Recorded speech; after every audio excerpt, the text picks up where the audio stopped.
Hello dear students, मैं अरुण तिवारी आपका हमारे YouTube channel talent Hunt classes में हार्दिक स्वागत करता हूं। स्टूडेंट्स, जैसे कि हम लोग pair of linear equation in two variables पढ़ रहे थे, तो उसका एक पार्ट हमने देख लिया है जिसमें इंट्रोडक्शन और एक्सरसाइज 3.1 हमने देखा।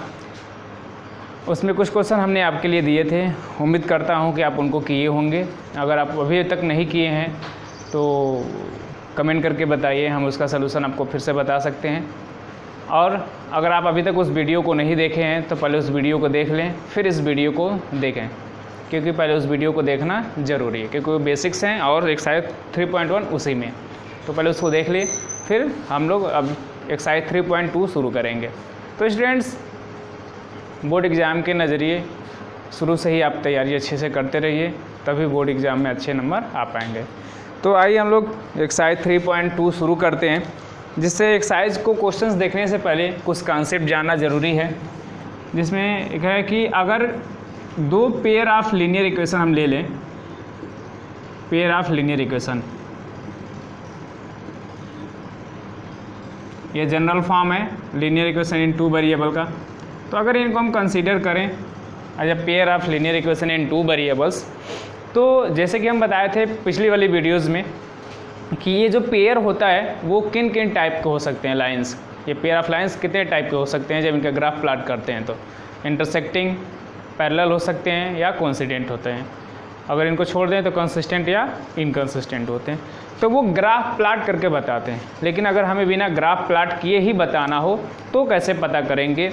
तो उसके लिए है पहला, इफ़ A1 अपान A2, मतलब रेशियो दोनों के यक्स के कोफिशिएंट्स का रेशियो अगर इक्वल नहीं है y के कोफिशिएंट के रेशियो के, तब if the ratio of coefficient of x is not equal to the ratio of coefficient of y in both the equation, then the line is intersecting, then line is intersecting lines.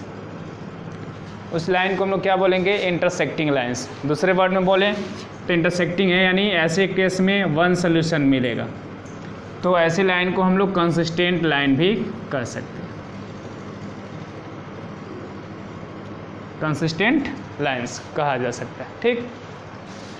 दूसरा, अगर दोनों ratios equal हैं और साथ ही साथ जो constant term है उनका भी रेशियो इक्वल है, तो ऐसे में जो लाइन होगी वो पैरेलल लाइंस होंगी, पैरेलल लाइंस। और पैरेलल लाइंस में कितने सोल्यूशन होगा? No solution, there no solution. Parallel lines में कोई सोल्यूशन नहीं होता है। और सॉरी इसमें ये इस केस में ये पैरेलल लाइंस होंगी जब दोनों रेशियो इक्वल हैं और थर्ड इक्वल ना हो, तो ये पैरेलल लाइंस होंगी और कोई सोल्यूशन नहीं होगा, यानी कोई सोल्यूशन नहीं। तो ऐसे को हम लोग इनकंसिस्टेंट भी कह सकते हैं, इनकंसिस्टेंट। और तीसरा केस, जब तीनों के रेशियोज इक्वल हों तब, तो ऐसे लाइन को कोइंसिडेंट लाइन भी कहा जाएगा, यानी इसमें इनफाइनाइट सॉल्यूशन होंगे, जैसा कि हम लोग पहले पार्ट में देख चुके हैं। और इसको हम लोग कंसिस्टेंट कहेंगे।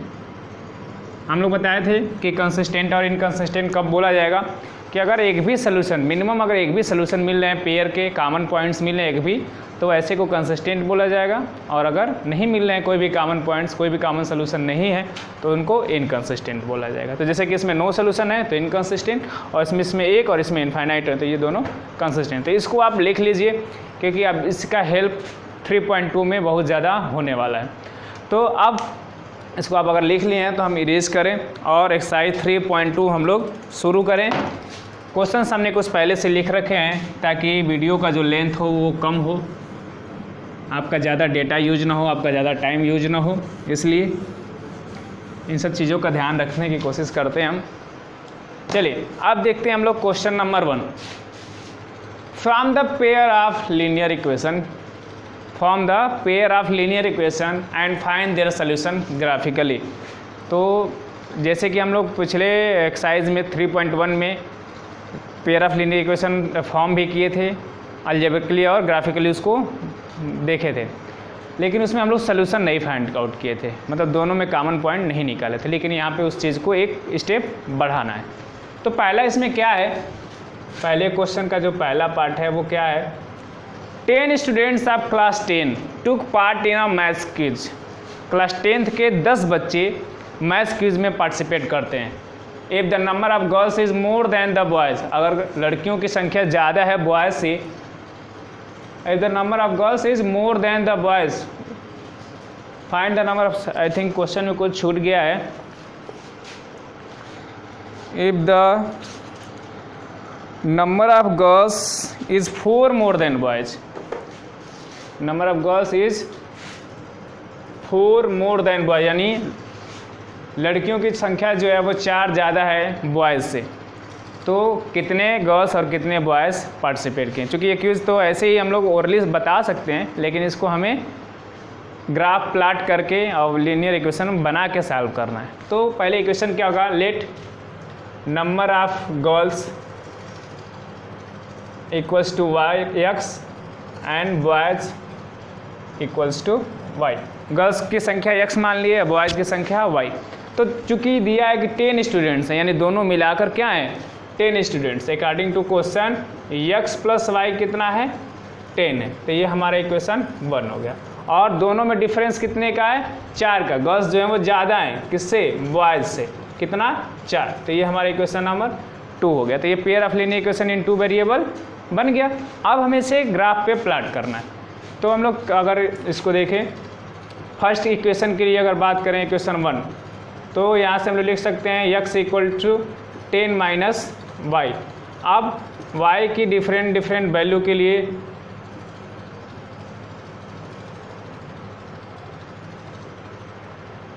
यहाँ पे x इक्वल्स टू क्या है 10 माइनस वाई, और यहाँ पे y, ये हमने यहाँ पे कॉलम बना के लिख लिया। अगर हम यहाँ पे y की वैल्यू 5 रख दें, y की वैल्यू 5 रख दें, तो 10 माइनस 5 यानी 5x क्या हो जाएगा 5 हो जाएगा। जैसे हमने पिछले एक्सरसाइज में देखा था कि डिटेल में एक एक वैल्यू रखते जाएं, तो वैसे भी कर सकते हैं, या फिर डायरेक्ट हम लोग ये बॉक्स बनाकर भी लिख सकते हैं। अगर y की वैल्यू हमने 4 रखा तो x की वैल्यू 6 मिलेगा, अगर y की वैल्यू 6 रखा तो x की वैल्यू 4 मिलेगा। ये हमारा पहला इक्वेशन हो गया। दूसरा equation, equation number 2। Equation number 2 में क्या है, इसमें भी अगर x बराबर हम लोग लिखे तो लिख सकते हैं 4 प्लस वाई। इसके लिए भी अगर एक बॉक्स बना लें, ये है x equal to 4 plus Y, x की वैल्यू यहाँ पे और यहाँ पे y, कम से कम 3 वैल्यू ले लें। अगर y की वैल्यू हम 1 रखें तो x की वैल्यू 4 प्लस 1 यानी 5 हो जाएगा। y की वैल्यू -1 रखें तो 4 माइनस 1 ये 3 हो जाएगा। y की वैल्यू अगर 0 रखें तो x की वैल्यू क्या हो जाएगी 4 हो जाएगी।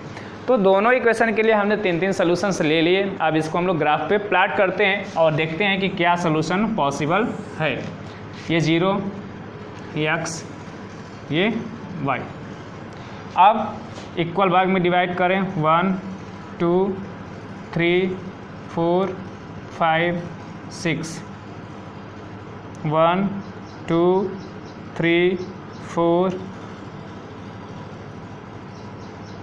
4 5। ग्राफ पे आप प्लाट करेंगे तो ये सब प्रॉब्लम नहीं होगा, तो ग्राफ पे प्लाट किया करिएगा आप।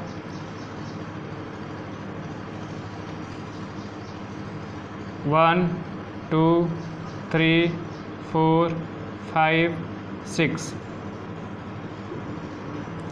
1 2 3 4 5 6।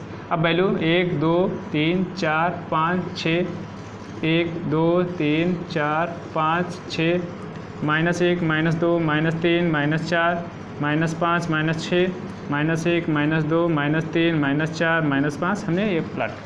अब वैल्यू को हमें क्या करना है, इस पर रिप्रेजेंट कर देना है। पहली पॉइंट क्या है 5 5, x भी 5 y भी 5, दोनों को सामने लाए तो यहाँ पे हमारा पॉइंट कहीं पे मिलेगा 5 5 लिख दिया यहाँ पे। दूसरा है 6 4, x है 6 y है 4, तो 6 और 4 कहीं यहाँ पे मिलेगा 6 और 4। तीसरा क्या है 4 और 6, 4 और 6 कहीं यहाँ पे मिलेगा 4 और 6। अब इसको हमने मिला दिया तो एक लीनियर इक्वेशन मिला। इक्वेशन कौन सा था, x + y = 10 था। इसी तरह से अब दूसरे वाले को प्लाट करें तो x की वैल्यू 5 है और y की वैल्यू 1 है, तो कहीं यहाँ पे आपको मीट करेगी ये वैल्यू 5 और 1। दूसरा क्या है 3 और -1, x की वैल्यू 3 और y की वैल्यू -1, तो कहीं यहाँ पे मीट करेगी 3 और -1। और तीसरा क्या है 4 और 0, यानी x की वैल्यू 4 और y की वैल्यू 0। ये हो गया आपका 4 और 0। अब इन तीनों को मिला दें तो ऐसे कहीं पे ये मीट करेंगे, ठीक है, मीट करेंगे। अब हम लोग क्या करेंगे, यहाँ पे क्या करना है हमें कि अगर हम लोग इस वैल्यू को देखें कि दोनों में कॉमन पॉइंट क्या मिला है, तो इसको देखेंगे कि कहाँ पे ये इंटरसेक्ट करे। चूँकि यहाँ पे थोड़ा सा गड़बड़ अभी बना है ग्राफ ना होने की वजह से इस पर। अब हम लोग क्या करेंगे, आंसर में कैसे पता चलेगा कि x की वैल्यू क्या है और y की वैल्यू कहाँ पे। तो जो यहाँ पे इंटरसेक्ट करेगी पॉइंट, उसको हम लोग यहाँ पे देखेंगे कि x एक्सिस पे कितना मीट कर रहा है, वो हो जाएगा x की वैल्यू, और y पे वो यह कितने के सामने है, पैरेलल लाइन ड्रा करने पे पता चल जाएगा, तो वो हो जाएगी y की वैल्यू। तो इस तरह से नंबर ऑफ गर्ल्स और नंबर ऑफ बॉयज़ आसानी से पता चल जाएगा, ठीक है। इसी तरह से आप क्वेश्चन नंबर इसका सेकेंड भी देखेंगे। इक्वेशन हम लोग देख ले रहे हैं, 5 pencil and 7 pens together cost 50 rupees. कह रहा है 5 पेंसिल और 7 पेन मिलाकर 50 रुपीज़ लगते हैं, ठीक है। एंड से 5 pens and 7 pencil together cost 46 rupees. जैसे ही चेंज हो रहा है नंबर्स, जैसे मान लिया हमने मान लिया कि पेन का कॉस्ट जो है वो x है और पेंसिल का कॉस्ट है वो y रुपीज़ है, तो अकॉर्डिंग फर्स्ट कंडीशन 5 पेंसिल, तो 5 पेंसिल का क्या हो जाएगा 5y हो जाएगा, प्लस 7 पेन का 7x हो जाएगा, और दोनों को मिलकर कितना है 50। ये हमारा इक्वेशन 1 हो जाएगा, ठीक है।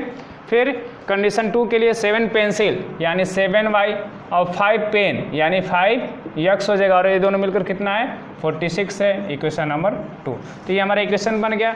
अब फिर इसी तरह से x और y की डिफरेंट वैल्यू को बॉक्स में लिख के ग्राफ प्लाट करेंगे, जहाँ पे इंटरसेक्ट करेगी उसको हम लोग वहीं से वैल्यू बता देंगे कि पेन और पेंसिल की प्राइस कितनी है, ठीक है। तो इस तरह से आप पहला क्वेश्चन दोनों सॉल्व कर लेंगे।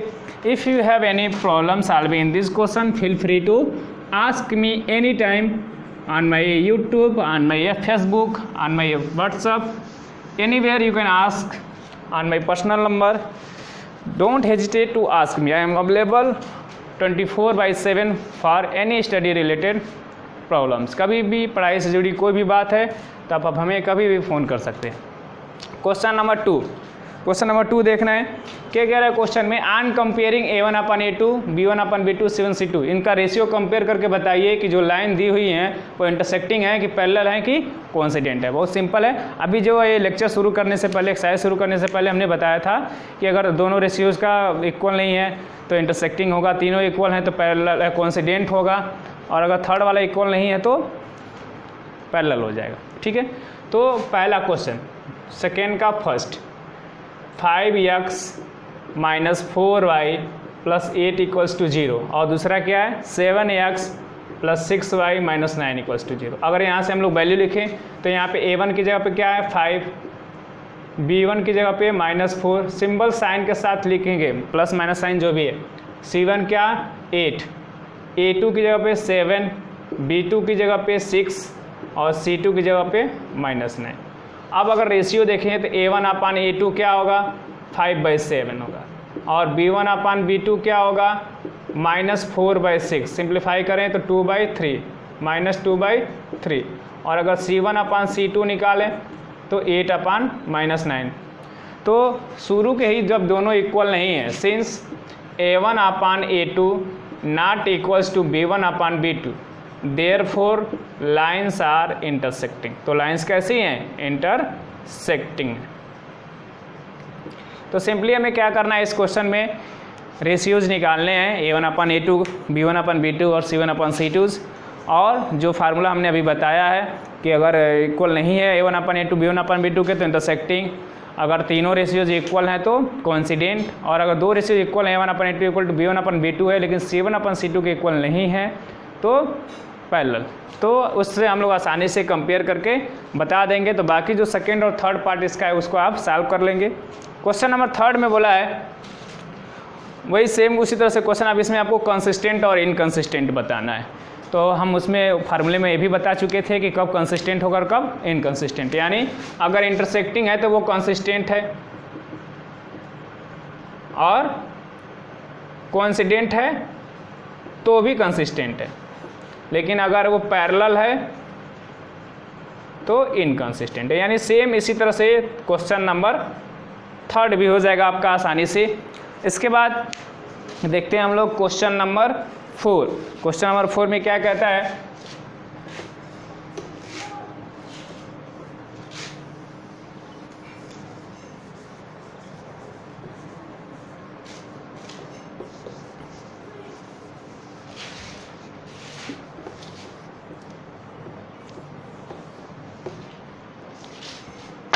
क्वेश्चन नंबर 4 क्वेश्चन में दिया है which of the following pair of linear equation are consistent or inconsistent, if consistent obtain the solution graphically. तो इसमें भी पेयर ऑफ इक्वेशंस दिए हुए हैं, जैसे x + y = 5 और 2x + 2y = 10।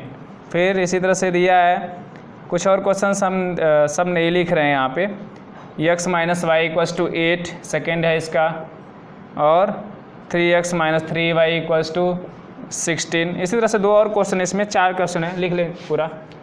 Third 2x + y - 6 = 0 और 4x - 2y - 4 = 0, और फोर्थ वन जो है 2x - 2y - 2 = 0 और 4x - 4y - 5 = 0। तो कह रहा है कि पहले तो ये आप बताइए कि इनमें से कौन कंसिस्टेंट है और कौन इनकंसिस्टेंट है, और अगर वो कंसिस्टेंट जो भी है तो उसको आप ग्राफिकली सॉल्व करिए। यानी अगर कंसिस्टेंट होगा तो ही हमें इसको ग्राफ पे प्लॉट करना है, नहीं तो इनकंसिस्टेंट है तो ग्राफ पे प्लॉट नहीं करना है। इनकंसिस्टेंट कब होगा, जब वो पैरेलल होगा, यानी पैरेलल के केस में हमें इसके प्लॉट नहीं करना। तो पहले वाले में A1/A2 क्या होगा, तो यहाँ पे 1 है और यहाँ पे 2, तो 1/2 हो जाएगा। B1/B2 क्या होगा, यहाँ पे 1 है यहाँ पे 2, और C1/C2 क्या होगा, यहाँ 5 है यहाँ पे 10, तो 1/2 भी ये हो जाएगा। यानी तीनों बराबर हैं, और जब तीनों बराबर होगा तो कैसा होगा, ये कोइंसिडेंट लाइन होगी, और जब कोइंसिडेंट होगा तो ये कैसा होगा, कंसिस्टेंट होगा। ये कैसा है, कंसिस्टेंट लाइन है, और जब कंसिस्टेंट होगा तो हमें इसे ग्राफ पे प्लॉट करना होगा।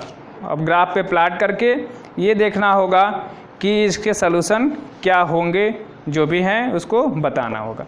फिर अगर सेकेंड का देखें, सेकेंड पार्ट का, तो यहाँ पे A1/A2 की वैल्यू क्या है, यहाँ पे 1 है और यहाँ पे 3, 1/3।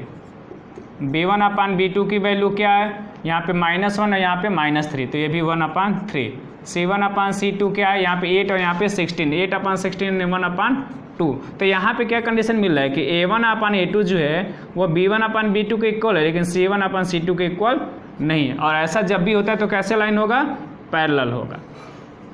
तो ये कैसा है, इनकंसिस्टेंट है, यानी इसका ग्राफ हमें प्लॉट नहीं करना है और इसका ग्राफ प्लॉट आपको करना है। तो जो भी आप ग्राफ प्लॉट करना है उसको हम नहीं कर रहे हैं, आप उसको ग्राफ पे प्रैक्टिस करेंगे तो हो जाएगा वो।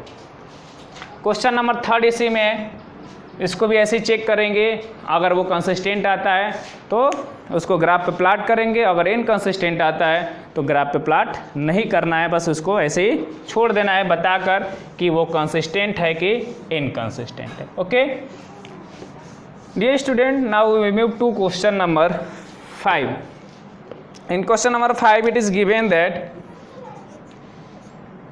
half the perimeter of a rectangular garden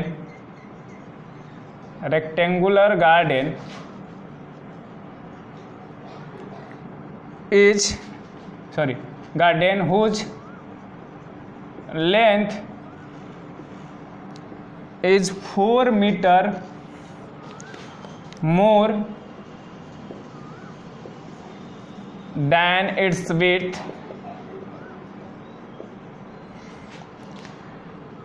is 36 meter. Find dimensions of garden. Find dimensions of the garden. कह रहा है क्वेश्चन में क्या चीज कि हाफ द पेरीमीटर, यानी पेरीमीटर जो है उसका half the perimeter of rectangular garden. तो रेक्टेंगल का पेरीमीटर क्या होता है 2 टाइम्स लेंथ प्लस ब्रीथ, और उसका हाफ जब हो जाएगा तो 2 से 2 कट गया, यानी किसकी बात कर रहा है वो लेंथ प्लस ब्रीथ की बात कर रहा है।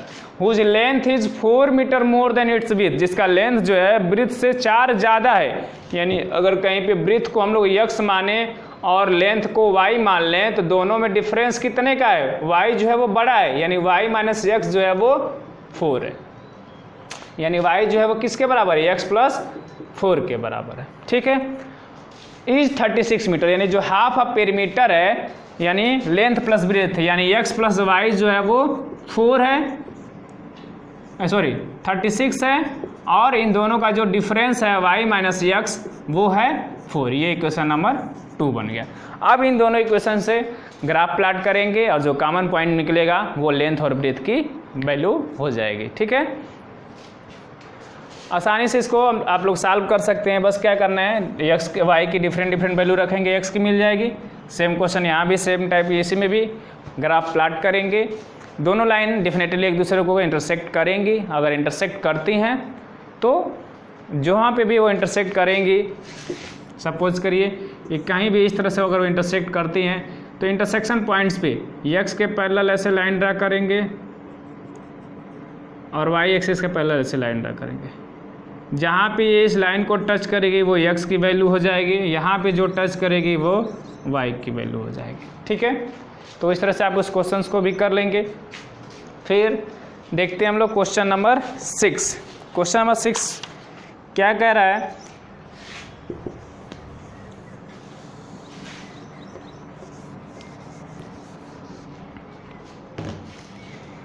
गिवन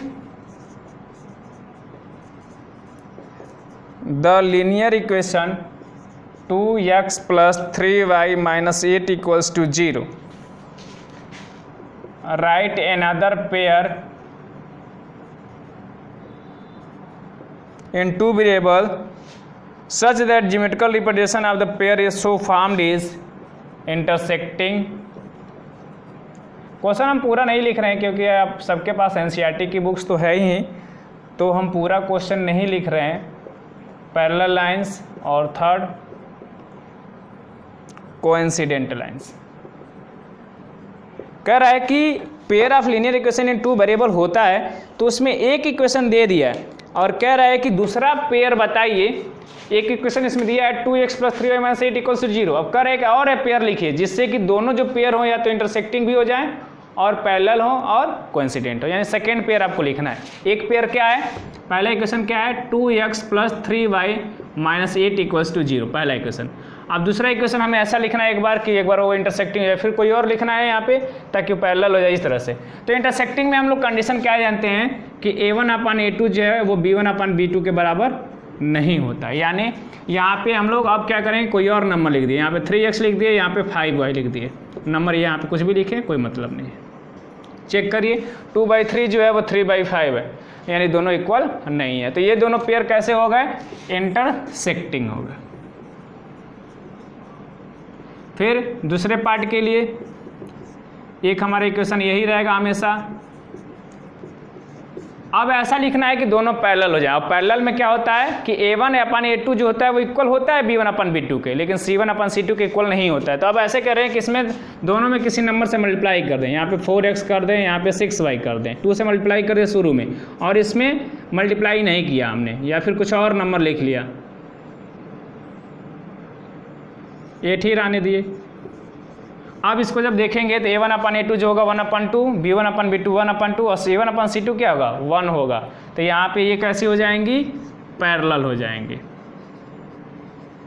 कोइंसिडेंट में क्या होता है, तीनों इक्वल होता है।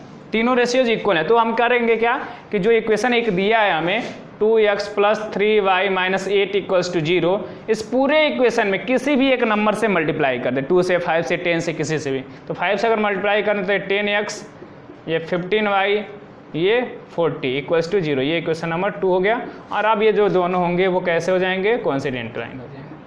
आपका आंसर जो है वो दूसरे से वेरी कर सकता है, क्योंकि यहाँ पे हमें आर्बिट्री इक्वेशन लिखना है अपने मन से जो उस कंडीशन को सेटिस्फाई करे। तो कोई ज़रूरी नहीं कि जितने लोग भी इस इक्वेशन को बनाएं उनका आंसर सेम हो, वो डिफरेंट हो सकता है।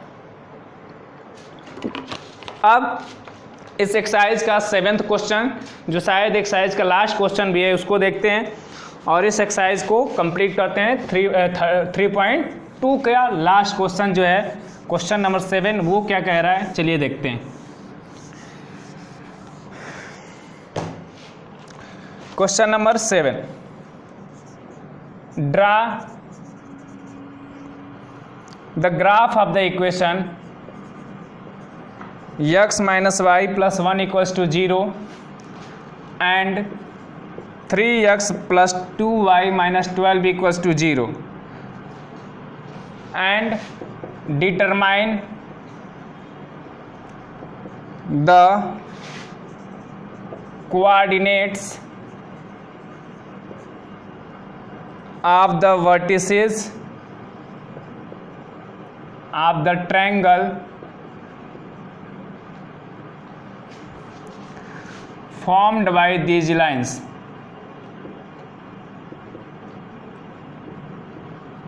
And the x-axis.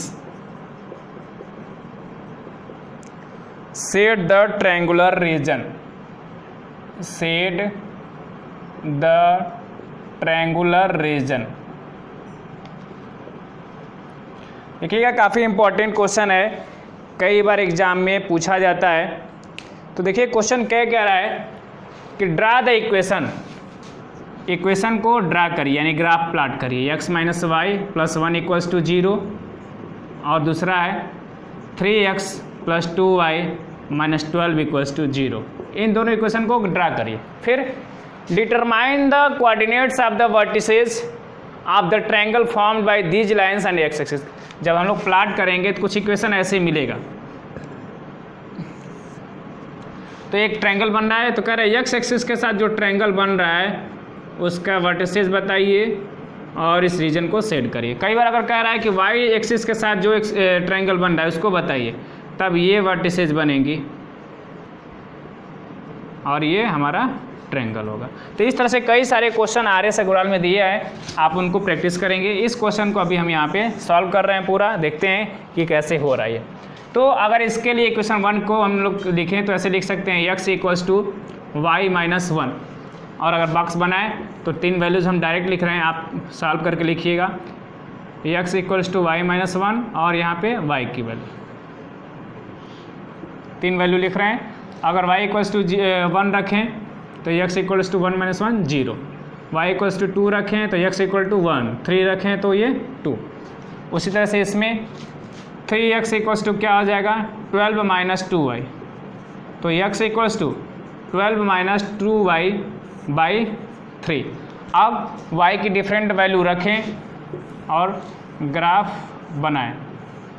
तो यहाँ पे x = क्या है 12 - 2y / 3 है और दूसरा y है, 1 2 3 वैल्यू। अगर y की जगह पे 0 रख दें, y की जगह पे 0 रख दें तो ये पूरा 0, तो 12 अगर रख लीजिए y = 0, तो x = 12 - 2 × 0 / 3, तो ये 0 कैंसिल हो गया, 12/3 यानी 4, तो ये 4 हो जाएगा। ठीक, और अगर कुछ ऐसी वैल्यू रखती जाएंगी ताकि फ्रैक्शन में ना आए, सपोज करिए कि कुछ ऐसी वैल्यू हम फ्रैक्शन में लेंगे तो ग्राफ प्लॉट करने में बस प्रॉब्लम होगी, बाकी और कोई प्रॉब्लम नहीं है, आंसर हमारा हमेशा सेम आएगा। कोई भी वैल्यू लें, बस ग्राफ प्लॉट करने में प्रॉब्लम हो सकती है।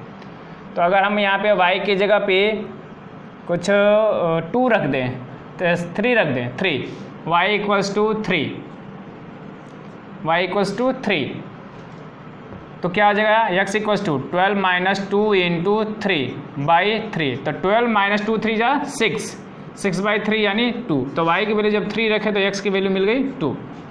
ठीक। अगर y की वैल्यू 6 रख दें तो x इक्वल टू क्या आ जाएगा 12 माइनस 2 इंटू 6/3। तो 12 और 12 क्या आ जाएगा -12 12 0 अपन 3 यानी ये 0। तो y की वैल्यू जब 6 लिए तो x की वैल्यू 0। अब दोनों ग्राफ के लिए, दोनों लाइंस के लिए हमें पॉइंट्स मिल चुके हैं। अब उनको ग्राफ पे प्लॉट करना है। तो हम लोग ग्राफ बना लेते हैं। एक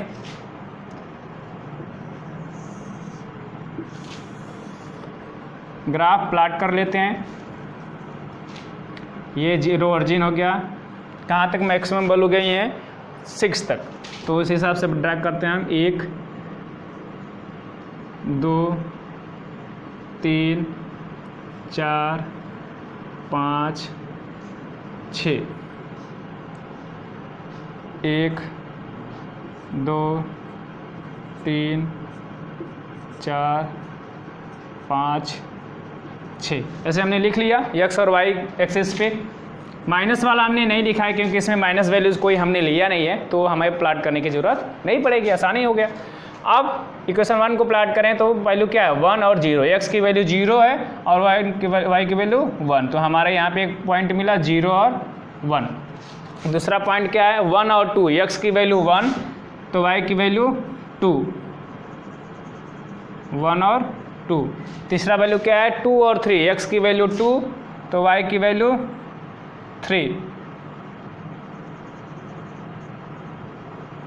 अब इसको हम लोग ऐसे ज्वाइन कर देंगे स्केल से, और यहाँ पे मेंशन कर दिए कि कौन सा इक्वेशन था ये x minus Y plus 1 equals to 0। Similarly अब दूसरा पॉइंट ड्रा करें 4 और 0। x एक्सिस पे 4 y के 0, तो ये हो जाएगा आपका 4 0। दूसरा है 2 और 3। x की वैल्यू 2 तो y की वैल्यू 3, यहीं पे है सेम वैल्यू। और तीसरा जो है 0 6। y की वैल्यू 6 है और x की वैल्यू 0 है, यहाँ पे 0 और 6। अब इसको भी हम लोग ज्वाइन कर दें इन तीनों वैल्यूज़ को, और ये हमारा इक्वेशन कौन सा था 3x plus 2y minus 12 equals to 0। ये प्लॉट कर दिया। अब इसको हम लोग नीचे जब स्केल से स्कैन करेंगे तो यहाँ पे कुछ ऐसे आ जाएगा, ठीक है। अब क्या कहा था कि हमें एक जो ट्रायंगल बनने है किससे, इन दोनों लाइन से और x एक्सिस। तो दोनों लाइंस तो ये हो गई और x एक्सिस ये हो गया, इससे ये जो ट्रायंगल बन रही है ये हो गया। इसको हमने सेट कर दिया। अब ट्रायंगल के वर्टिसेस यानी वर्टेक्स पूछ रहा है, एक ये वर्टेक्स है, एक वर्टेक्स ये है और एक वर्टेक्स ये है। तो अगर इसको हम लोग a बताएं, इसको b और इसको c, तो a बराबर कितना है कोऑर्डिनेट इसका, अगर इधर 1 है तो इधर भी कहीं 1 आएगा। x की वैल्यू -1 और y की वैल्यू यहाँ पे 0 होगी। b की वैल्यू क्या है 2 और 3 है, और c की वैल्यू क्या है 4 और 0 है। कई बार ऐसे क्वेश्चन में ये भी कहता है कि जो ट्रायंगल बन रही है उसका एरिया भी निकालिए, find the area of the triangle so formed by the lines and x axis. तो ऐसे में एरिया क्या होगा, तो ट्रायंगल का एरिया क्या होता है half into base into height. तो इसमें जो एरिया होगा हाफ, बेस कितना है तो 1 2 3 4 5 ये हमारा बेस हो गया, और हाइट कितना है, कहाँ तक मैक्सिमम गया है तो 3 तक, 3 तो 5 3 15/2 यानी 7.5 स्क्वायर यूनिट। लेकिन अगर यहीं पे कहता कि जो दो लाइंस हैं और y एक्सिस है उसके साथ जो ट्रायंगल बन रही है उसको बताइए, तो ये जो ट्रायंगल बन रहा है फिर इसको हम लोगों को करना होगा। ये जो ट्रायंगल बन रहा है तो इसके वर्टेक्स क्या क्या होंगे, एक यहाँ पे है 1 और 0 0 और 1, b यहाँ पे है 2 और 3, और अगर इसको c माने तो c क्या है 0 और 6। तो इस केस में एरिया क्या होगा, area equals to half into base into height. तो यहाँ पे हाइट ये बनेगी, हाफ बेस की वैल्यू क्या है 1 2 3 4 5, और हाइट कितना है, कहाँ तक आया है तो 2 तक, तो 2 से 2 कट गया तो 5, और यूनिट हो जाएगा स्क्वायर यूनिट। तो ऐसे कई सारे क्वेश्चंस जो हैं वो RS अग्रवाल में भी दिए हैं और फ्रिक्वेंटली एग्जाम में पूछे भी जाते हैं। वो तो अभी हम जब उसका देखेंगे इंपॉर्टेंट क्वेश्चन का सीरीज तो पता चल ही जाएगा कि कौन कितने पानी में है, मतलब कौन कौन से क्वेश्चन आते हैं इसमें से। तो वहाँ पे हम कोई भी क्वेश्चन नहीं छोड़ने वाले हैं। फिर भी आप से एक रिक्वेस्ट है कि आप साइमल्टेनियसली आर एस अग्रवाल को लेके चली रहिए। हम आर एस अग्रवाल को सारा नहीं करा रहे हैं, हम बस एनसीईआरटी के क्वेश्चन सॉल्व करा रहे हैं। तो आप R S Agarwal simultaneously solve करते रहेंगे तो जो भी आपको प्रॉब्लम आ रही है आप हमें पूछ पाएंगे। और अगर आप पूछते हैं तो जैसे ये 4-5 क्वेश्चंस होंगे तो हम उसका एक वीडियोज़ बना के अपलोड कर दिया करेंगे, जिससे सबको हेल्प मिल जाएगी। तो आप इन क्वेश्चंस को देखते रहिए, सॉल्व करते रहिए, और जो भी प्रॉब्लम है वो कमेंट करके बताइए, शेयर करिए, लाइक करिए, कमेंट करिए, खाना खाइए, नहाइए, पीजिए, जो भी करने करिए। Bye bye.